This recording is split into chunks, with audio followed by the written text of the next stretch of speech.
আজি ঘৰৰ পৰা বহুত দিনৰ মূৰত বাহিৰলৈ বুলি ওলাই আহিলোঁ ফুৰিবলৈ। ভাবিলোঁ তিনিওজনীয়ে আজি চিনেমাকে অলপ চাম বুলি ভাবিলোঁ। আৰু এয়া আহি আমি টাউন পালোঁহি। আৰু টাউনৰ পৰা এয়া ভাস্কৰজ্যোতি চিনেমা হল আহি পালোঁহি।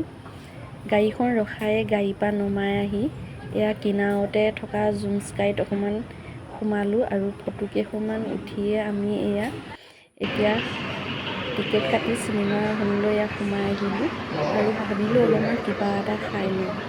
এয়া কফি আৰু চিঙৰা এয়া লৈ আহি এয়া আমি ডাইনিং টেবুলতে বহি খাবলৈ লৈছোঁ। এয়া খাই থকা হৈছে আৰু খাই উঠি ওপৰলৈ এয়া উঠি আহিলোঁ। আৰু যিহেতু আগৰ শ্ব' চলি আছে সেইকাৰণে আমি বাহিৰতে এনেদৰে ৰখি আছোঁ। আৰু দেওবাৰ যিহেতু সেইকাৰণে বহুতো মানুহে হৈছিলে আৰু দেওবাৰ কাৰণে আৰু 8টামানে বাজিলে তেতিয়া আমি এয়া ৰখি থাকোঁতে।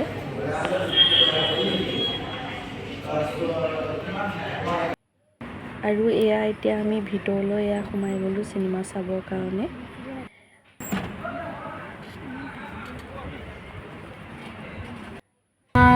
আৰু এয়া চিনেমা এতিয়া আৰম্ভ হৈ গৈছে আৰু চিনেমা চাই ওলাই আহোঁতে এয়া 11টাই বাজিলে।